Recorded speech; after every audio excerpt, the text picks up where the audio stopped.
భక్త కార్యకర్త మన కార్యకర్త వాళ్ళకు కూడా అవేర్నెస్ కావాలి. ఫస్ట్ మనం ప్రెస్ తోటే ప్రారంభమవుతాం. మన మెదక్లో నర్సాపూర్ ప్రెస్ క్లబ్లో, మెదక్ ప్రెస్ క్లబ్లో ఆ ప్రెస్ వాళ్ళతోటే మనం ఈ వర్క్షాప్ను ఈ కార్యాచరణ మనం రూపొందించుకుంటే ఇంకా బాగుంటుంది. అదేవిధంగా నెక్స్ట్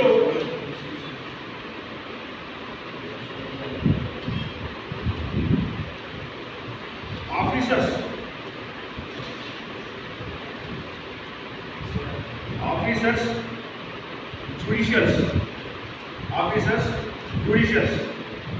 జ్యుడిషియల్స్లో అడ్వకేట్లు కావచ్చు, జడ్జిలు కావచ్చు, టీపీలు కావచ్చు, అందులో పనిచేసినటువంటి స్టాఫ్ కావచ్చు, వీళ్ళందరితో కూడా విడివిడిగా సమావేశాలు మనం ఏర్పాటు చేసుకున్నట్లయితే ఈ విధంగా 6 విభాగాలలో 6 రకాలలో మనం సమావేశాలు ఏర్పాటు చేసుకున్నట్లయితే ఇంకెవరైనా మిగిలిపోతారైనా ఇంకెవరైనా మిగులుతారా?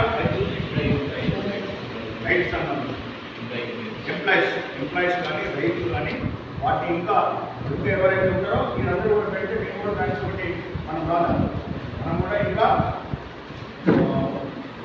ప్రైవేటు సెక్టార్లో పనిచేసే వాళ్ళు ఉంటారు, ప్రైవేటు కంపెనీలో పనిచేసే వాళ్ళు ఉంటారు, రైతులు ఉంటారు, గవర్నమెంట్ ఉద్యోగస్తులు ఉంటారు, బిఎన్టీఓస్ ఉంటారు. వాటిలో కూడా మనం ఇంకా జోడింప చేసినట్టయితే డ్వాక్రా మహిళలు ఉంటారు, వాళ్ళందరూ కూడా మనం చెప్పి ఇవన్నీ కూడా మనం రాదా మనం నోట్ చేసుకుంటాం. అయితే ఈ వన్ నేషన్ వన్ ఎలక్షన్ అనేది 1984 అటల్ బిహారీ వాజ్పేయి గారు ప్రధానమంత్రి నుంచి కూడా అప్పుడు ఆ ఎలక్షన్స్ నుంచి కూడా మనం మేనిఫెస్టో పెడుతున్నాం.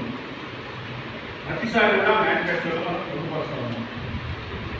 ఈసారి మనకు పార్లమెంట్లో తగినంత మెజారిటీ లేకుండా అన్ని రాజకీయ పార్టీలకు మనం వాళ్ళ యొక్క వివరణ అడిగినాం. దేశంలో 65 రాజకీయ పార్టీలకు మనం వివరణ అడిగినాం. మీ ఒపీనియన్ ఏంటి, మీ అభిప్రాయం ఏంటి, వన్ నేషన్ వన్ ఎలక్షన్ చట్ట సవరణ చేస్తే మీ పార్టీ యొక్క ఉద్దేశం ఏంటని చెప్పేసి మనము రిటర్న్లో అడిగాము. రిటర్న్లో అడిగితే ఇప్పటి వరకు 40 పొలిటికల్ పార్టీలు 40 రాజకీయ పార్టీలు మనకు రిటర్న్లో మద్దతు ఇచ్చారు. ఇంకా 25 పొలిటికల్ పార్టీస్ మనకి ఇవ్వలేదు. ఆ 25 పొలిటికల్ పార్టీస్లో ఎవరెవరు ఉందో అది మీరందరికీ ప్రశ్నించారు. మరి వాళ్ళని కూడా ఇచ్చే విధంగా, ఇప్పించే విధంగా, మెప్పించే విధంగా మనం గ్రౌండ్ స్థాయి నుంచి కింది స్థాయి పబ్లిక్లో వచ్చినప్పుడు ఏ రాజకీయ పార్టీ అయినా